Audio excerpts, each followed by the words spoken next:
अनुराग पाठक द्वारा लिखित उपन्यास 12th फेल। हारा वही जो लड़ा नहीं। मनोज बीए फाइनल के लिए वापस ग्वालियर आ गया। उसे अभी तक नहीं पता था कि पीएससी की परीक्षा के लिए कैसे पढ़े, क्या पढ़े। पीएससी की प्रीलिम्स परीक्षा कैसे निकाली जाती है, यह रणनीति ही अभी उसने नहीं सीखी थी। मुख्य परीक्षा और साक्षात्कार तो फिर बहुत दूर की बात थी। उसके आसपास कोई भी ऐसा सीनियर नहीं था जिसने पीएससी की परीक्षा पास की हो। उसे अभी तक पूरे ग्वालियर में ऐसा कोई ग्रुप नहीं मिला था जो पीएससी की गंभीर तैयारी कर रहा हो।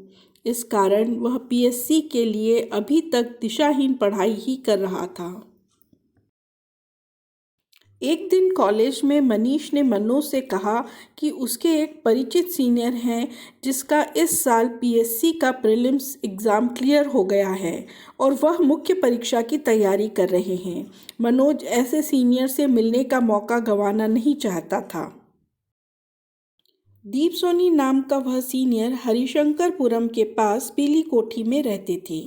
2 मंजिला बिल्डिंग को पीली कोठी इसलिए कहा जाता है क्योंकि वह पीले रंग से पुती हुई थी। पीली कोठी में 10-12 कमरे थे जिसमें पीएससी की तैयारी करने वाले लड़के रहकर पढ़ाई करते थे। इनमें से कुछ लड़के तो ग्वालियर में अपना घर होते हुए भी बिना व्यवधान के पढ़ने के लिए कमरा किराए पर लेकर रहते थे। पीली कोठी में पढ़ाई का अच्छा माहौल था। हर साल यहाँ से 4-5 लड़के पीएससी की मुख्य परीक्षा देते थे। पीली कोठी में पढ़ाई करने वाले लड़के आपस में सामूहिक चर्चा करके पढ़ाई करते थे, जिसके कारण इन विद्यार्थियों को पीएससी की पढ़ाई में बहुत लाभ होता था। दोनों दीप के कमरे पर पहुंच गए। सुबह के 10 बजे थे। दरवाज़ा अंदर से बंद था। मनीष ने दरवाज़ा खटखटाने के लिए हाथ बढ़ाया। अचानक उसकी नज़र दरवाजे पर चिपकी एक स्लिप पर पड़ी जिस पर दीप का टाइम टेबल लिखा था। सुबह 10 से शाम 5 बजे तक पढ़ना, रात को 8 बजे से सुबह 4 बजे तक पढ़ना, सुबह 4 से 10 बजे तक सोना। मनीष ने ज़ोर से इबारत पढ़ी। टाइम टेबल के अनुसार यह समय दीप के सोकर उठने का था। ठीक 10 बजे दरवाज़ा खुला। दीप ने दोनों को अंदर बुला लिया। अंदर बैठने की जगह नहीं थी। पूरे पलंग पर किताबें फैली हुई थीं। कुछ खुली, कुछ बंद थीं। पूरे कमरे में भारत, विश्व, मध्य प्रदेश के नक्शे लगे हुए थे। कमरे में कुछ नोट्स भी चिपके हुए थे जिसमें संविधान के मूल अधिकार, इतिहास के राजाओं के शासनकाल, विभिन्न विटामिन की कमी से होने वाली बीमारियों की जानकारी लिखी हुई थी। किताबों की इम्पोर्टेंट पंक्तियाँ पीले, ऑरेंज और नीले रंग से अंडरलाइन की हुई थीं। किताबें रंगीन इंद्रधनुष सी चमक रही थीं। दोनों लोग किताबें, कॉपी, रजिस्टर, पेन, पेंसिल सरकाकर पलंग के किनारों पर बैठ गए। दीप के कमरे का माहौल और उसकी मेहनत देखकर मनोज आश्चर्यचकित रह गया। इतनी खतरनाक पढ़ाई उसने पहले कभी किसी की नहीं देखी थी। अपनी अब तक की पढ़ाई दीप की फैली हुई किताबों के सामने मनोज को बौनी लग रही थी।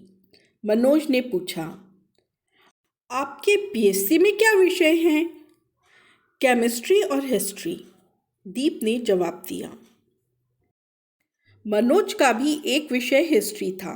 मनोज द्वारा दीप से प्रीलिम्स परीक्षा के लिए इतिहास की किताबों के नाम पूछने पर उन्होंने 8-10 किताबों के नाम लिखा दिए। मनोज के पूछने पर पढ़ाई करने की रणनीति के बारे में दीप ने बताया, यदि सिलेक्ट होना है तो रोज़ 18-18 घंटे पढ़ाई करनी पड़ेगी। सोना, खाना पीना सब भूलना पड़ेगा। दोस्ती यारी, घूमना फिरना, फिल्में, तमाशे, शादी ब्याह, रिश्तेदारी सबसे दूर रहना पड़ेगा। मेरा घर पास में ही है पर मैं घर पर न रहकर यहाँ किराए से कमरा लेकर पढ़ रहा हूँ। दीप ने पीएससी के लिए तपस्या करने का भयावह चित्र खींच दिया। पीएससी की पढ़ाई करने का क्या तरीका है? मनोज पीएससी की तैयारी के रहस्य को जानना चाहता था। बस पढ़ते रहो, बिना थके, बिना रुके, लगातार। असफलता के बावजूद धैर्य के साथ। ये किताबें मैंने कम से कम 20 बार पढ़ ली हैं। दीप ने पलंग पर खुली रखी रंग बिरंगी हाईलाइट की हुई किताबों की ओर इशारा करते हुए कहा। मनोज इस चित्रण से घबरा गया। उसने पूछा, कितने साल की तैयारी के बाद डिप्टी कलेक्टर बन सकते हैं? दीप ने उसकी शक्ल देखी और हंसते हुए कहा, मेहनत करोगे तो 1 साल में। मनोज दीप की पढ़ाई देखकर अभिभूत हो रहा था। उसके मन में शंकाएं अभी भी खत्म नहीं हुई थीं। आपने 12th मैथ से किया था क्या? कितने परसेंट आए थे आपके? 12th में एक बार फेल हो चुके मनोज के मन में कहीं कोई संदेह अचानक पैदा हुआ। मैं थ्रू आउट फर्स्ट क्लास रहा हूँ। केमिस्ट्री में मुझे पीएचडी करने के लिए स्कॉलरशिप मिलती है। दीप के जवाब से मनोज भयभीत हो गया। दीप की योग्यता देखकर मनोज अपनी तुलना उससे करने लगा। इस तुलना से उसके चेहरे पर निराशा छा गई। दीप के सामने वह कुछ भी नहीं था। 10:30 बजे दीप ने अपनी इतिहास की किताब उठा ली और पढ़ने लगे। दोनों लड़के एक दूसरे का मुंह ताकने लगे। मनोज समय की इस पाबंदी से हतप्रभ रह गया। दोनों खड़े हुए और दीप से नमस्ते करके कमरे से बाहर निकल आए। दीप ने अपनी किताब में नज़र गड़ाए हुए दोनों को बस अपनी गर्दन हिलाकर विदा किया। दीप का ब्राइट कैरियर सुनकर निराश हुए मनोज ने फिर से अपने आप को उत्साहित करते हुए मनीष से कहा, कितनी खतरनाक पढ़ाई करते हैं दीप भैया, बिल्कुल भूतों की तरह। ऐसी पढ़ाई करने से 1 साल में ज़रूर पीएससी में सिलेक्शन हो जाएगा। मैं भी ऐसी ही मेहनत करना चाहता हूँ। मनोज ने अपने कमज़ोर कैरियर को मेहनत के बल पर भुनाने की कोशिश की।